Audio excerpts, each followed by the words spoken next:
ಮತ್ತು ಅವರ ಅಪ್ಪನನ್ನೇ ಬಿಟ್ಟಿಲ್ಲ ನಾವು, ಇನ್ನು ನಿಮ್ಮನ್ನ ಬಿಡ್ತೀವಾ ಅಂತ ಹೇಳ್ತಾರೆ.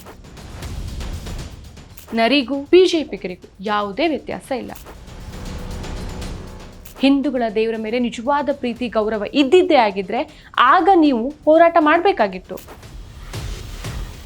ಚಕ್ರವರ್ತಿ ಸೂಲಿಬೆಲೆಯವರು ಜೈಲಿನ ಹೊರಗೆ ಸಂಭ್ರಮಾಚರಣೆ ನಡೆಸಿ ಕೊಲೆ ಆರೋಪಿಯನ್ನ ಸ್ವಾಗತ ಮಾಡ್ತಾರೆ. ನಮಸ್ಕಾರ, ಈ ದಿನಕ್ಕೆ ಸ್ವಾಗತ. ನಾನು GM ಪವಿತ್ರ. ಜಾತ್ಯತೀತ ಮತ್ತು ಬಹುತ್ವ ಸಮಾಜಕ್ಕೆ ಹೆಸರುವಾಸಿಯಾದ ಹಳೆ ಮೈಸೂರು ಭಾಗದಲ್ಲಿ ಬಿಜೆಪಿ ಮತ್ತು ಸಂಘ ಪರಿವಾರದವರು ಕೋಮುವಾದದ ಪ್ರಯೋಗವನ್ನ ವರ್ಷದಿಂದ ವರ್ಷಕ್ಕೆ ಹೆಚ್ಚು ಮಾಡ್ತಿದ್ದಾರೆ. ಮದ್ದೂರಿನಲ್ಲಿ ನಡೆದ ಗಣೇಶ ವಿಸರ್ಜನೆ ಮೆರವಣಿಗೆ ಸಂದರ್ಭದಲ್ಲಿ ಹಿಂಸಾಚಾರ ನಡೆದಿರೋದು ಕೋಮುವಾದದ ಭಾಗ ಅಂತ ಹೇಳ್ತಾರೆ ಸ್ಥಳೀಯರು. ದಶಕಗಳಿಂದ ಕೋಮು ಹಿಂಸಾಚಾರದಿಂದ ಮುಕ್ತವಾಗಿದ್ದಂಥ ಈ ಪ್ರದೇಶದಲ್ಲಿ ವೇಗವಾಗಿ ಕೋಮು ದ್ವೇಷ ಹರಡಿ ಪರಿಸ್ಥಿತಿ ಹದಗೆಡ್ತಾ ಇದೆ. ನಾಗಮಂಗಲ, ಕೆರೆಗೋಡು ಹಾಗೂ ಸುತ್ತಮುತ್ತಲಿನ ಪ್ರದೇಶಗಳಲ್ಲಿ ಉದ್ವಿಗ್ನತೆ ಭುಗಿಲೆದಿದೆ. ಬಿಜೆಪಿ ಮತ್ತು ಸಂಘ ಪರಿವಾರದ ನಾಯಕರು ಬುಧವಾರ ಮದ್ದೂರಿಗೆ ಆಗಮಿಸಿ ಕೋಮು ದ್ವೇಷದ ಭಾಷಣಗಳನ್ನು ಮಾಡಿದ್ದಾರೆ. ವಿಧಾನ ಪರಿಷತ್ ಸದಸ್ಯ ಮತ್ತು ಸಂಘ ಪರಿವಾರದ ಹಾರ್ಡ್ ಕೋರ್ ನಾಯಕ CT ರವಿಯವರು ಉದ್ದೇಶಪೂರ್ವಕವಾಗಿ ಅನ್ಯ ಕೋಮಿನ ವಿರುದ್ಧ ನಾಲಿಗೆ ಹರಿಬಿಟ್ಟಿದ್ದಾರೆ. ಮದ್ದೂರಿನಲ್ಲಿ CT ರವಿ ಮಾತಾಡ್ತಾ, ಟಿಪ್ಪು ಮತ್ತು ಅವರ ಅಪ್ಪನನ್ನೇ ಬಿಟ್ಟಿಲ್ಲ ನಾವು, ಇನ್ನು ನಿಮ್ಮನ್ನೇ ಬಿಡ್ತೀವಾ? ನಮಗೆ ತೊಡೆ ತಟ್ಟೋ ಕೆಲಸ ಮಾಡಬೇಡಿ, ಅಗತ್ಯ ಬಿದ್ರೆ ನಾವು ತೊಡೆನೂ ತಡ್ತೇವೆ, ತಲೆನೂ ತೆಗಿತೇವೆ ಅಂತ ದ್ವೇಷ ಭಾಷಣ ಮಾಡಿದ್ದಾರೆ.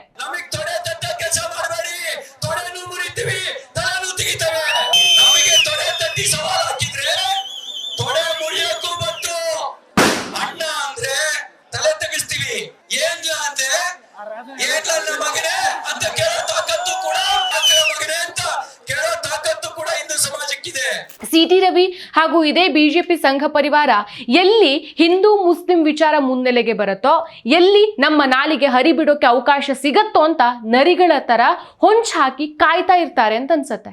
ಮದ್ದೂರಲ್ಲಿ ಗಣೇಶ ವಿಸರ್ಜನೆ ವೇಳೆ ಒಂದಿಷ್ಟು ಮತಾಂಧ ಹುಳಗಳು ಕಲ್ಲನ್ನ ಎಸೆದು ದಾಂಧಲೆ ಮಾಡಿದ್ರು.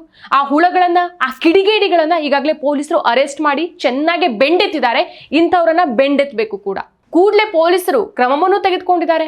ಆದ್ರೂ ಈ ಬಿಜೆಪಿಯ ಒಂದಿಷ್ಟು ನಾಯಕರು, CT ರವಿ ಆಗಿರ್ಬೋದು, ಪ್ರತಾಪ್ ಸಿಂಹನ್ ಅಂತವರು ಅದೇ ಕ್ಷೇತ್ರಕ್ಕೆ ಹೋಗಿ ಮತ್ತೆ ಹಿಂದೂ ಮುಸ್ಲಿಂ ಸಾಮರಸ್ಯ ಹಾಳು ಮಾಡೋ ಎಲ್ಲಾ ಪ್ರಯತ್ನಗಳನ್ನ ಮಾಡ್ತಿದ್ದಾರೆ. ನಿಜವಾಗ್ಲೂ ಇವರಿಗೆ ಹಿಂದೂಗಳ ಮೇಲೆ ಗೌರವ ಪ್ರೀತಿ ಇದ್ದಿದ್ದೇ ಆಗಿದ್ರೆ ಈ ಹಿಂದೆ ಕಾರ್ಕಳ ಬೈಲೂರಿನ ಉಮ್ಮಿಕಲ್ ಬೆಟ್ಟದ ಪರಶುರಾಮ್ ಥೀಮ್ ಪಾರ್ಕ್ ನಲ್ಲಿ ಪರಶುರಾಮ ವಿಗ್ರಹದಲ್ಲೇ ಇದೇ ಬಿಜೆಪಿ ಗೋಲ್ಮಾಲ್ ಮಾಡಿತ್ತು.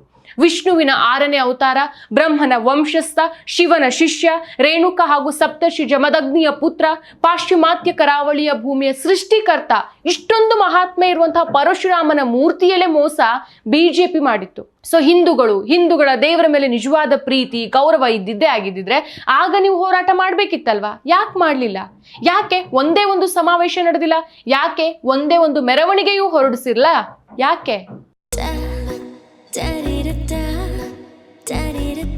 ನನಗೆ ಇಷ್ಟ ನಂದಿನಿ ತುಪ್ಪ, ಶುದ್ಧ ತುಪ್ಪ ಅಂದ್ರೆ ನಂದಿನಿ.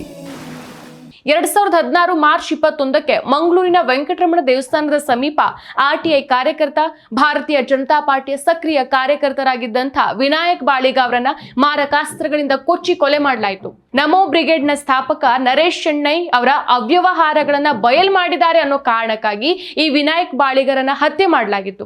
ಪೊಲೀಸರು ತನಿಖೆ ನಡೆಸಿ ನರೇಶ್ ಶೆಣೈ ಸೇರಿದಂತೆ 6 ಮಂದಿಯನ್ನ ಬಂಧಿಸಿ ನ್ಯಾಯಾಲಯಕ್ಕೆ ಚಾರ್ಜ್ ಶೀಟ್ ಸಲ್ಲಿಸ್ತಾರೆ. ಸೊ ನರೇಶ್ ಶೆಣೈ ಜಾಮೀನಿನ ಮೇಲೆ ಬಿಡುಗಡೆ ಆಗೋ ಟೈಮ್ನಲ್ಲಿ ಇದೇ ಚಕ್ರವರ್ತಿ ಸೂಲಿಬೆಲೆ ಜೈಲಿನ ಹೊರಗೆ ಸಂಭ್ರಮಾಚರಣೆ ನಡೆಸಿ ಕೊಲೆ ಆರೋಪಿ ನರೇಶ್ ಶೆಣೈನನ್ನ ಸ್ವಾಗತಿಸಿದ್ದು ಚರ್ಚೆಗೆ ಒಳಗಾಗಿತ್ತು. ಆಗ ನೀವೆಲ್ಲರೂ ಎಲ್ಲೋಗಿದ್ರಿ? ಆಗ್ಲೂ ಯಾವೊಬ್ಬ ನಾಯಕನು ಒಂದೇ ಒಂದು ಹೋರಾಟ ಮಾಡಲಿಲ್ಲ. ಅವ್ಯವಹಾರಗಳನ್ನ ಬಯಲ್ ಮಾಡಿದ್ದಕ್ಕೆ ಇದೇ ಬಿಜೆಪಿ ಸಕ್ರಿಯ ಕಾರ್ಯಕರ್ತ, ಅದ್ರಲ್ಲೂ ಹಿಂದೂ ಆಗಿದ್ದವನ ಹತ್ಯೆ ಆಗತ್ತೆ. ಬಿಜೆಪಿ ಒಂದೇ ಒಂದು ಹೋರಾಟವನ್ನ ಮಾಡಿಲ್ಲ. ಯಾಕೆ? ಹಿಂದೂ ಹೆಣ್ಮಕ್ಳ ಮೇಲೆ ಅತ್ಯಾಚಾರ ಅನಾಚಾರ ಆದ್ರೆ ನಾವು ಸುಮ್ಮನಿರೋದೇ ಇಲ್ಲ ಅಂತ ಬಾಯ್ ಬಡ್ಕೊಳ್ಳೋ ಬಿಜೆಪಿ ನಾಯಕರು ಇದೇ ಸೌಜನ್ಯ ಅತ್ಯಾಚಾರ, ಇದೇ ಪದ್ಮಲತಾ ಹತ್ಯೆ, ಇದೇ ವೇದವಲ್ಲಿ ಪ್ರಕರಣದಲ್ಲಿ ಯಾಕೆ ಬಾಯಿಗೆ ಜಿಪ್ ಹಾಕೊಂಡು ಕೂತಿದ್ದೀರಾ? ಜಿಪ್ ತೆಗೀರಿ, ಮಾತಾಡಿ ನೋಡೋಣ. ಹಿಂದೂ ಹೆಣ್ಮಕ್ಳ ಅತ್ಯಾಚಾರ ಕೊಲೆ ಪ್ರಕರಣಕ್ಕೆ ಒಂದೇ ಒಂದು ಜಾಥಾವನ್ನ ಬಿಜೆಪಿ ಹಾಗೂ ಅದರ ಸೋ ಕಾಲ್ಡ್ ನಾಯಕರು ಕೈಗೊಂಡಿಲ್ಲ. ಯಾಕೆ? ಇನ್ನು ಬಿಜೆಪಿ ಅವರಿಗೆ ಹಿಂದೂಗಳ ಮೇಲೆ ಇರೋದು ಗೌರವ ಅಥವಾ ಪ್ರೀತಿ ಅಲ್ಲ, ಬರೀ ರಾಜಕೀಯ ನಾಟಕ ಅನ್ನೋದು ಈ ಮೇಲಿನ ಘಟನೆಗಳಿಂದ ಸಾಬೀತಾಗತ್ತೆ. ಹಾಗಾದ್ರೆ ಬಿಜೆಪಿ ಅವರಿಗೆ ರಾಜ್ಯದ ಮೇಲಾದ್ರೂ ಸ್ವಲ್ಪ ಗೌರವ ಪ್ರೀತಿ ಇದೆಯಾ ಅಂತ ನೋಡೋದಾದ್ರೆ ಇದ್ರಲ್ಲೂ ಇಲ್ಲ. ಯಾಕಂದ್ರೆ ಕೇಂದ್ರ ಸರ್ಕಾರ ರಾಜ್ಯ ತೆರಿಗೆ ಹಂಚಿಕೆಯಲ್ಲಿ ಮೋಸ ಮಾಡಿದೆ ಅನ್ನೋದು ಎಲ್ರಿಗೂ ಗೊತ್ತಿದ್ದ ವಿಚಾರ.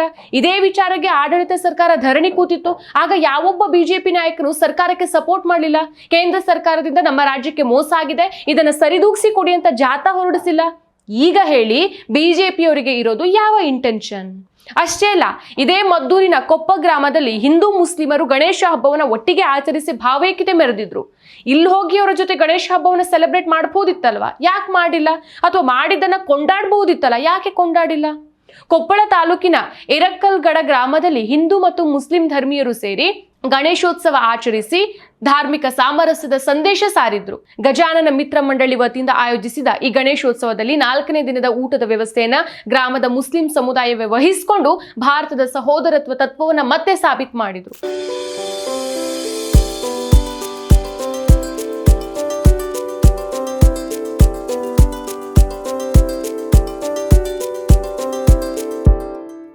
ಆದ್ರೆ ಯಾವೊಬ್ಬ ಬಿಜೆಪಿ ನಾಯಕರು ಈ ಬಗ್ಗೆ ಸೊಲ್ಲೆತ್ತಿಲ್ಲ. ಯಾರು ಕೂಡ ಇದನ್ನ ಹಾಡಿ ಹೊಗಳೇ ಇಲ್ಲ. ಇದನ್ನ ಹಾಡಿ ಹೊಗಳಿದ್ರೆ ಅವ್ರು ಬೇಳೆ ಬೇಯೋದಿಲ್ಲ ಅಲ್ವಾ? ಎಲ್ಲಿ ಬೆಂಕಿ ಹಾಕಿದ್ರೆ ಎಲ್ಲಿ ಬೇಳೆ ಬೇಯುತ್ತೆ ಅಲ್ಲಿ ಮಾತ್ರ ಬಿಜೆಪಿಗರ ಸೌಂಡ್ ಇರತ್ತೆ. ಸೊ ಅಲ್ಲಿ ಮಾತ್ರ ನದಿಗಳ ತರ ನುಗ್ಗಿ ದ್ವೇಷ ಭಾಷಣ ಮಾಡಿ ಬಡವರ ಮಕ್ಕಳನ್ನ ಬಾವಿಗೆ ನೂಕಿ ಆಳ ನೋಡ್ತಾರೆ. ಹೊಡ್ಕೊಂಡ್ ಬಡ್ಕೊಂಡ್ ಸಾಯೋದು ಬಡವರ ಮನೆ ಮಕ್ಕಳು.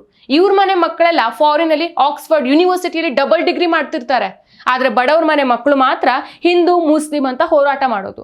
ಬೇರೆಯವರ ಮಕ್ಕಳಿಗೆ ಕಲ್ಲು ಹೊಡಿರಿ ಅಂತ ಪ್ರಚೋದನೆ ಮಾಡೋ ಬದಲು ನೀವು ನಿಮ್ಮ ಮಕ್ಕಳಿಗೆ ಕಲ್ಲು ಕೊಡಿ ನೋಡೋಣ. ನಿಮ್ಮ ಮಕ್ಕಳಿಗೆ ನೀವು ಕೊಡೋದಿಲ್ಲ, ಬೇರೆಯವ್ರ ಮಕ್ಕಳು ಹಾಳಾಗಿ ಹೋಗ್ಲಿ. ನಿಮ್ಮ ಮಕ್ಕಳು ಓದ್ಕೊಂಡು ಚೆನ್ನಾಗಿರ್ಬೇಕು, ಬೇರೆಯವ್ರ ಮಕ್ಕಳು ಮಾತ್ರ ಹೊಡೆದಾಟ ಬಡದಾಟ ಅನ್ಕೊಂಡು ಸಾಯ್ಬೇಕಾ? ಹಾಗಾದ್ರೆ ಗಣೇಶನಿಗೆ ಕಲ್ಲೆಸಿದಂತ ಮತ ಅಂತ ಕಿಡಿಗೇಡಿಗಳಿಗೆ ಬುದ್ಧಿ ಬರೋ ತನಕ ಬಿಡಬಾರ್ದು. ಕಾನೂನು ಪ್ರಕಾರ ಅವರಿಗೆ ಶಿಕ್ಷೆ ಆಗ್ಲೇಬೇಕು. ತಪ್ಪು ಯಾರೇ ಮಾಡಿದ್ರು ತಪ್ಪೆ. ಆದ್ರೆ ಆ ತಪ್ಪಲ್ಲಿ ನರಿಗಳಿಗೆ ಮಾತ್ರ ಬೇಳೆ ಬೇಯಿಸ್ಕೊಳ್ಳಿಕ್ ಬಿಡಬೇಡಿ. ಮತ್ತಷ್ಟು ವಿಶೇಷ ವಿಡಿಯೋಗಳನ್ನು ನೋಡಲು ಮತ್ತು ಹೊಸ ವಿಡಿಯೋಗಳ ಬಗ್ಗೆ ತಿಳಿಯಲು ಈ ದಿನ .com ಯೂಟ್ಯೂಬ್ ಚಾನೆಲ್ ಸಬ್ಸ್ಕ್ರೈಬ್ ಮಾಡಿ ಮತ್ತು ಬೆಲ್ ಐಕಾನ್ ಕ್ಲಿಕ್ ಮಾಡಿ.